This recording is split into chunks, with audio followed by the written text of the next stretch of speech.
लाखों करोड़ों दरूद हों नबी अकरम सल्लल्लाहु अलैहि वसल्लम की ज़ात अक़दस पर और आपकी आल पर। अस्सलामु अलैकुम दोस्तों, ये सन 1992 की बात है। मैं अपने दोस्त के साथ लाहौर की एक सड़क पे गाड़ी चला रहा था। हमारी गाड़ी के साथ दूसरी एक गाड़ी आके टकरा गई। मैं बाहर निकला, मैंने उस शख्स के साथ उसको बुरा भला कहा गुस्से में। छूटते ही उस शख्स ने मुझे 2-3 गालियां निकाली बड़ी बड़ी। मैं खामोशी से वापस आ गया और गाड़ी में बैठ गया। मेरा जो साथ दोस्त था वो भी ये मंज़र देख रहा था, तो हम ये इंसल्ट लिए हुए आगे चलना शुरू हो गया।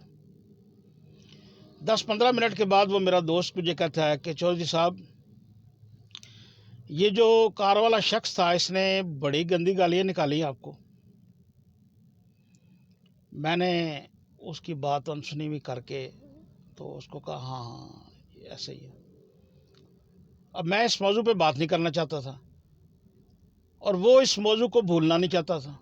थोड़ी देर बाद फिर वो जाके मुझे कहता है चौधरी साहब, मुझे बड़ा अफसोस हुआ है कि आपको जो गालियाँ इसने निकाली है ना, मुझे बड़ा दुख हुआ इसका। मैंने कहा हाँ ठीक है यार। फिर तीसरी दफ़ा जब उसने कहा तो मैंने उसको रोका कि मैंने कहा यार ये इस बात को छोड़ दो, ये कोई इतनी अच्छी जिक्र करने वाली बात नहीं है कि आप बार बार इसका जिक्र कर रहे हो। क्योंकि उसको उसके ज़िक्र में, इस बात के ज़िक्र में मज़ा आ रहा था, क्योंकि उसमें मेरी इंसल्ट थी और मेरी इंसल्ट का उसको मज़ा आ रहा था।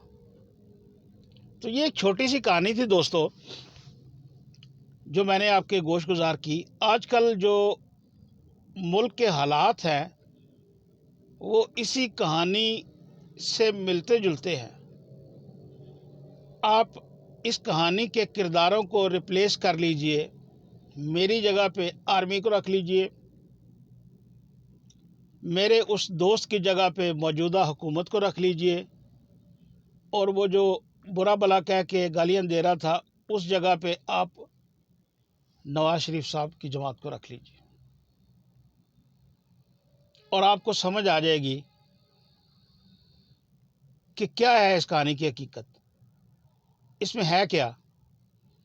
यानी नवाज शरीफ ने किसी वजह से, अपने रंज की वजह से, अपने दुख की वजह से कुछ बातें कहीं, वो बातें 10-15-20 मिनट में ख़त्म हो गई।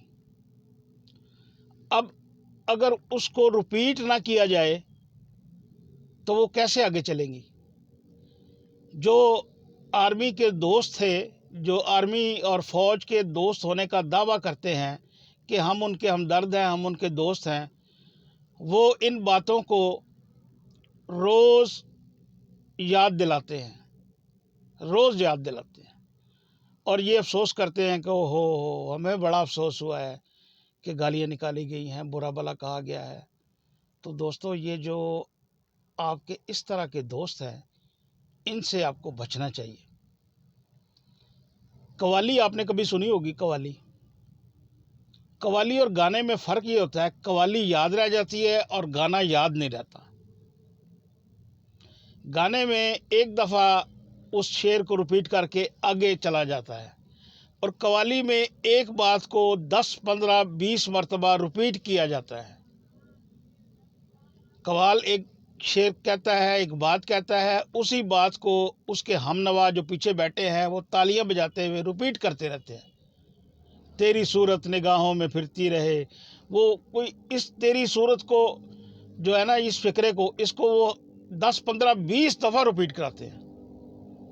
तो ये जो हालात है ना मुल्क के मौजूदा, इसमें अगर कोई आपकी कव्वाली करता है तो जो हमनवा है ना पीछे बैठे हुए, वो इन अल्फाज को अच्छी तरह से याद करा देते हैं लोगों को, और दावा ये करते हैं कि हम आपके दोस्त हैं। आर्मी के अरबाब इख्तियार जो है, उनसे गुजारिश है कि ऐसे दोस्तों से बचा जाए। ये आपके दोस्त नहीं हैं। ये उस बात को भूलने ही नहीं देते। अगर किसी ने बुरा भला किसी वजह से कह दिया है کسی شخص کو، کسی قابل عزت قابل احترام دوست کو، تو آپ ہی کے دوست اس بات کو بھولنے دینا ہی نہیں چاہتے. وہ بار بار روز ریپیٹ کراتے ہیں کہ فلاں وقت میں فلاں شخص نے یہ بات کی، فلاں وقت میں فلاں شخص نے یہ بات کی. جس نے نہیں سنا ہوا تھا ان کو بھی سنا دیتے ہیں. تو براہ کرم اس ساری سچویشن کو ڈیفیوز کیجئے. یہ ملک کے لیے اچھی نہیں ہے، یہ اچھے حالات نہیں ہیں ملک کے لیے، اور سمٹمز جو ہیں یہ غلط ہیں.